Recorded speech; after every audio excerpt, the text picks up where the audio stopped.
전력전자 연구실을 운영하는 최승원입니다. 자, 이제 인덕터를 설명하겠습니다. 인덕터 설명에 필요한 사전 정보들은 앞서 설명한 영상들이 있으니 참고하시고요. 이제 거기서도 한번 언급드렸지만 인덕터가 무엇이냐라는 질문에 답 혹은 이해를 하기 위해선 우리 예전에 훌륭하신 과학자분들과 연구원 분들이 발견하신 혹은 정립하신 이론 혹은 개념을 받아들여야 됩니다. 그거 받아들이지 못하면 이해하기 힘들어요. 자, 예를 들어 전류를 n번 감비인 전선에 흘리면 이 코와 강 자성체에서는 쇄교 자속이 발생을 하죠. 왜 그러냐 물어보시면 안 돼요. 그냥 물리적 현상입니다. 그래서 전류가 들어가면 요 한 턴에 대한 자속이 생기는데 n번 감으면 n 곱하기 자속만큼 생기겠죠. 그거를 플럭스 링키에이지 쇄교 자속이라고 부른다. 외워야 됩니다. 외워야 돼요. 이거는 이유가 필요 없습니다. 그 다음에 그럼 인덕턴은 뭐냐? 인덕턴스는 뭐냐? 우리가 맨날 인덕턴스 헬리라고 말하는 거, 얘가 뭐냐면 1A 전류 인가했을 때 발생하는 쇄교 자속의 양, 그 B입니다. 그래서 내가 투입한 전류를 했더니 얼마만큼의 자기력선이 생기더라. 람다가 생기더라. 람다인가 이거? 람다가 생기더라. 그 비율이 L이다 라고 이해하시면 되겠습니다. 다시 한번 쇄교자속은 전류 I에 의해서 생성되는 자속에 감겨있는 턴수를 곱한 총 자속량, 그거를 플럭스 링키 에이지라고 한다. 인덕턴스는 내가 입력한 전류 대비 얼마만큼의 쇄교 자속이 생겼느냐, 그 비율, 결론적으로는 암페아당 발생하는 쇄교 자속의 양이다 라고 이렇게 외우시면 돼요. 이거는 외우면 된다. 자, 이러다 보니까는 또 몇 가지 규칙을 더 알아야 됩니다. 또 예전에 과학자분들이 발견하신 거죠. 첫 번째로는 패러데이 인덕션 로우, 패러데이의 유도 법칙인데 쇄교 자속의 변화가 전압으로 나타나던데? 라는 현상을 발견하신 거죠. 전선에 전류를 막 흔들었어요. 막 그 시간의 변화량을 주면 전류가 흔들리니까 쇄교 자속도 변하겠죠? 쇄교 자속이 변하니까 전압이 나와요. 그래서 이거를 패러데이라는 과학자분이 발견하셨고 이거를 하나의 규칙으로 정립을 했습니다. 그래서 이걸 유도를 해보면 쇄교 자속의 변화량이 전압이구나. 근데 쇄교 자속은 뭐죠? 쇄교 자속은 Li. 갑자기 Li가 나와서 당황했는데 당황하지 않으셔도 돼요. 왜냐고요? 인덕턴스는 단위 전류당 쇄교 자속이라고 앞장에서 얘기했죠. 여기 앞장에서 요걸 기억하시면 여기 람다 t에 Li가 들어가는 게 이상하지 않고요. 여기서 인덕턴스는 비율, 상수기 때문에 앞으로 나오면 결과적으로 전류의 변화량이 전압으로 나온다. 요거를 이해할 수가 있죠. 그래서 요거를 좀 더 이제 자기소자적인 관점에서 보면은 전압의 변화가 쇄교자속의 변화고 쇄교자속은 n턴 대비 자속이고 자속은 이 단위 면적에 걸린 자기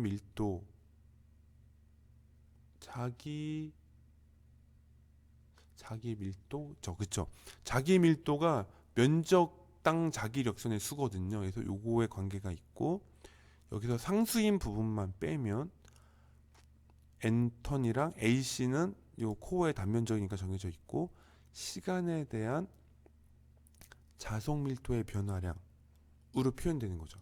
그럼 여기서 V가 같다고 보면, 아, 내가 입력하는 전류의 변화량은 곧 이 코어 안에 생기는 자속 밀도, 자기력 선의 변화량이랑 같구나라고 이해하실 수가 있죠. 다음, 그 다음에 암페어 로우라고 하는 규칙이 있습니다. 왜냐하면 이제 요거는 뭐냐면, 입력하는, 내가 엔턴 감은 전선에 전류를 인가했잖아요. 자, 이거를 전류를 이렇게 n번 감은 거죠. 요거를 보통 우리가 기자력이라고 하는데, 이 기자력을 이 코어랑 어떻게 결부할 것인가에 대한 얘기예요. 그래서 이거를 어떻게 물리학에서 정의했냐? 아, 이거 H,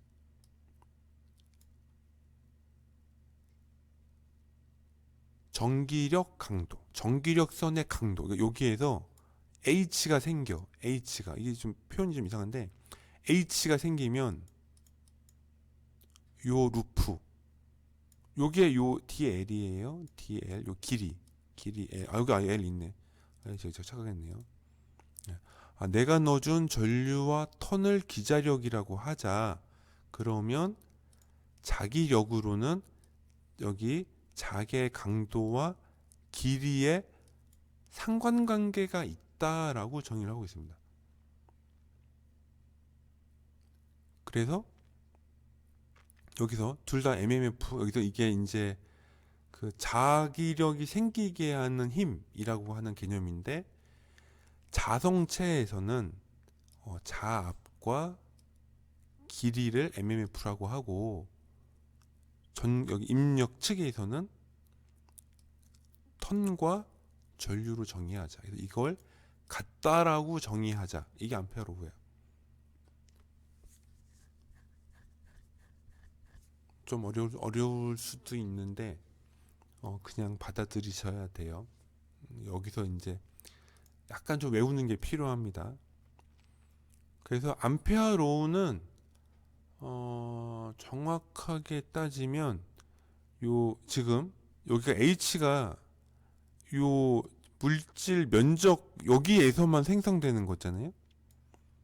그래서 이 단면적, 아니 단면적이라고 했나? 단면적. 요 면적에서 생성되는 모든 요 이 자개 강도는 요 코어를 감고 있는 이 권선 있잖아요. 이 권선의 전류량과 비례한다가 암페어로우예요. 그래서 뭐냐면은 이게 되게 어려운 개념인데, 이렇게 이게 뭐라고 말해야 되나? 이렇게 전류가 흘러. 그림 막 그린다. 전류가 흐르면 이 전류에 의해서 이렇게 자기력선이 이렇게 자압이 생긴단 말이야. 근데 이 루프 하나를 딱 아무거나 하나 그리면 이 루프에 따라 흐르는 모든 자기력선의 자개 강도의 합이 이 전류에 의한 거와 같더라 라고 하는 물리학 규칙을 발견한 거예요. 그래서 이걸 저도 거의 외우다시피 해가지고 뭐 이거 이상 설명하기는 좀 어려울 것 같아요. 그래서 그렇게 이해하시면 됩니다. 쉽게 얘기해서 그냥 내가 입력하는 전류랑 턴수, 결국엔 이 공간을 감고 있는 총 전류량이 되겠죠. 총 전류량. 이 에너지량은 이 감고 있는 이 어떤 루프에 발생하는 자개 강도의 총합과 같다. 이거죠. 총합과 같다. 요거를 좀 쉽게 얘기하면 전류랑 좀 비교하면 쉬운데, 그 가장 쉬운 예가 전류인데요. 여기 1A 전류 소스가 있어요. 근데 여기에 몇 볼트가 걸리는지는 이 루프의 저항값이 결정하잖아요. 그죠? 그래서 쉽게 생각하면 내가 입력하는 전류와 여기 턴에 의해서 여기에 어떤 자기력선이 하나 흘러. 그 자기의 강도가 흐르는데 얘가 자기의 강도, 그러니까 아까 자기의 강도를 제가 자압이라고 표현했잖아요. 자기력선을 전류라고 하면 이 두 개의 와트, 그러니까는 이 자압과 자류, 자기력선의 흐름, 자압과 자기력선의 이 곱이 여기에 인가된 이 전류와 턴의 요거 이 전류량에 비례한다예요. 이게 어떻게 쉽게 설명이 안 되네. 여튼간 여기에 자기력, 자계, 강도, 자압이 생기고 여기에 자기력선, 자류, 자기력선에 전류가 흐른다고 생각하면 이게 입력되는 전류의 총량, 이 공간을 감고 있는 이 전류의 총량이랑 같더라 입니다. 이렇게 하면 될까요? 더 이상 쉽게 설명이 안 돼 이거는. 그러니까 내가 어떤 공간에 전류를 흘리고 있어요. n턴이라고 감았지만 이거를 큰 전류 한 턴이라고 감안하면 그냥 n 곱하기 i만큼의 전류가 어떤 루프에서 돌고 있잖아요. 이 루프 안에서 생성되는 모든 자기의 강도와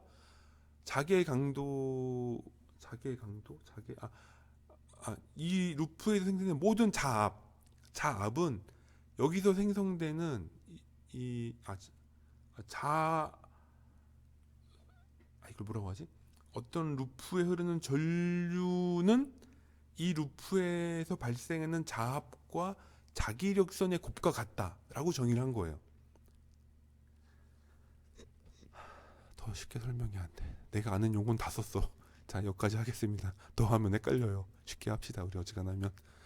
자, 그 다음에 문제는 그 전류가 이렇게 흐르면 안에 자기 강도가 생긴다고 했잖아요. 그러면 물질의 투자율에 의해서 자기 밀도가 생겨요. 근데 문제는 아주 이상적인 경우는 자기의 강도, 그러니까 자기의 강도의 한계치도 없고 자기 밀도의 한계치도 없어. 무한대로 생성된다고. 그렇죠? 그렇게 생성될 수 있죠. 근데 실제로 생성되는 최대치가 있어요. 물질의 고유한 수용 가능한 자기 밀도의 최대치, 즉 자기 강도의 최대치가 이미 정해져 있어. 그래서 요 내용이 뭐냐면 요 특정 여기에서 요만큼 자기 강도에서는 요만큼 자기 밀도가 생기는 거예요. 기울기는 뮤고. 그러니까 내가 넣어주면 이만큼 자기 밀도가 생겨. 그게 요거예요. 근데 이게 무한정 생기는 게 아니라 그 물질마다 최대 최소 폭이 있다. 그걸 세츄레이션이라고 표현하고 있다 이거죠. 그걸 이해하시면 되고, 우리는 자기 강도에 물질의 투자율을 곱해주면 얼마만큼의 자기 밀도가 생기는지 알고 있죠. 그래서 요 자기 강도는 결과적으로 내가 뭐라고 해야 되나? 이 코어에 흐르는 길이랑, 그쵸? 그러니까 자기 강도를 내가 입력해준 NI량에 대한 길이로 표현할 수가 있죠. 되게 어렵다. 확실히 어렵죠? 그래서 여기에 H라는 게 이 턴에 걸리는데 이 H를 아까 이렇게 결정했으니까, 그럼 H는 이제부터 자압이 걸리는 경로에 NI라고 하자라고 정의했잖아요. 정의했으니까 걔를 일로 넣어주면 우리가 이 최대로 생기는 자기 밀도량을 아니까 이걸 넣어주면 이 이상 전류를 넣어주면 안 되겠죠. 그래서 이제 자기 밀도 포화가 발생하는 전류도 알 수가 있죠. 자, 그래서 이 앞에 있는 모든 내용, 패러데이 법칙, 암페어 규칙, 코어 모델 등등등을 모두 동원해 봅시다. 이제 패러데이의 인덕션 로우인데 이렇게 줄였어요. 뭐다? 생성되는 전압은 시간에 대한 자기 밀도의 변화량이었고, 암페어 로우에서는 입력되는 루프를 도는 전류의 총량은 자압과 경로의 물리량과 같았다. 그리고 코어에서는 최대치, 선형 공간, 최소치가 있었다. 그래서 우리가 포화 전류 이내라면, 즉 내가 제어 가능한 전류 이내라면 자기 밀도는 투자율 곱하기 자기 강도이고, 그럼 여기서 전압 공시대가 얘를 넣어주면 요식 이걸 넣어주면 이렇게 바뀌었죠. 식이 B는 mu H니까. 그래서 이걸 이렇게 바뀌었더니 뭐다? 전압은 이렇게 전류의 변화량이고, 요 중간에 상수가 생기죠. 상수. 요 상수, 여기 상수, 이게 중요해. 요거 이게 뭐냐? 우리 아까 전에 전압은 전류의 변화량이 인덕턴스라고 정의했는데, 그러면 인덕턴스 L은 이거구나라는 걸 알 거죠. 길이에 반비례하고 턴에 제곱하고 투자율과 AC에 비례한다. 좀 더 나가면 여기서 턴의 제곱만 뺀 나머지를 우리가 자기저항이라고 이게 뭐지? 자기저항이 아니라 뭐라고 부르는데 갑자기 기억이 안 나네요. 여튼간에 이 R이 자기저항이에요. 자기저항의 역수로 표현한다. 뒤에 건 무시하더라도. 그 다음에 포화 전류보다 많이 흐르면 어떻게 되냐? 많이 흐르면 더 이상 자기 밀도가 못 변해. 여기서 가져온 거죠. 못 변하기 때문에 결국 전압은 빵이 되고, 전압이 빵이라는 얘기는 L도 빵이 되는 거죠. 그래서 전류가 포화되면 인덕터가 숏이 됩니다. 그래서 인덕터 성분이 없어져요. 우와, 되게 어렵죠? 근데 제가 설명 과정이 어려워서 그런 거지, 사실은 마지막에 남는 건 이것뿐이에요. L은 요거다. 그리고 포화되면, 그러니까 입력되는 전류가 특정 조건 이상 넘어가면 그 물질에서 수용 가능한 자기 밀도량의 투자율 값을 넘어가면, 그렇죠? 투자율 값을 넘어가면이죠. 그 투자율 최대치에 다다르게 되는 전류가 되면, 그렇죠? 되면 이게 자기 밀도가 더 안 변하니까 당연히 변화량이 빵이고 전압도 빵이 되고, 빵이 되면 이것 때문에 L은 빵이 되고, L이 빵이라는 거는 전선만 감겨 있지 인덕턴스라든가 투자율에 의한 자기 밀도가, 자기 력선이 안 생긴다 라고 이해하면 되는 거죠. 이게 인덕터입니다. 이게 인덕턴스예요. 그래서 저한테 누가 와서 인덕터가 뭐냐고 물어보면 이걸 설명해 줘야 되는데, 이거는 쉽게 설명할 게 아니죠, 사실은. 왜? 여러 가지 물리적 현상에 대한 서로 간의 인정이 필요해요. 당연히 이런 거 안 배운 분이거나 저쪽 분이시면은 이해하기가 힘들겠죠. 그래서 이거를 친절하게 설명한다는 건 사실 거의 힘들어요. 약간 푸념 섞인 글을 좀 이제 말을 좀 해보고요. 한 번 더 정리하겠습니다. 코어에 전류가 흐르면 자속이 생기는데 n번 감겨 있으니까 쇄교자속 람다가 흐르고, 우리가 넣어준 입력 대비 생기는 쇄교자속의 양을 인덕턴스라고 정의를 하자. 아까 나왔죠? 인덕턴스는 뭐다? 내가 넣어준 입력 전류 대비 생기는 쇄교자속량이야. 그거 됐고, 근데 패러데이라는 과학자가 보니까 쇠교자속이 변하니 전압이 바뀌네. 그래, 이거를 좀 풀어보니 쇠교자속은 인덕턴스 곱하기 전류였지. 이건 왜 나왔죠? 앞장에 나왔다고 했죠. 아까 전에 여기서 쇠교자속은 Li다 나왔잖아요. 넣었더니 전압은 전류의 변화량이군. 전류 변화량에 의해 생기는 그 양의 비, 그거 L이라고 하고 이거를 인덕턴스라고 하자. 이거를 좀 친절하게 풀어봤더니 결국에는 전압은 쇠교자석의 변화량이었고 쇠교자석은 N파이라고 했는데 N파이는 뭐냐? 자기 밀도 대비 면적이다. 그래서 NAC 자기 밀도 변화량으로 표현할 수 있다.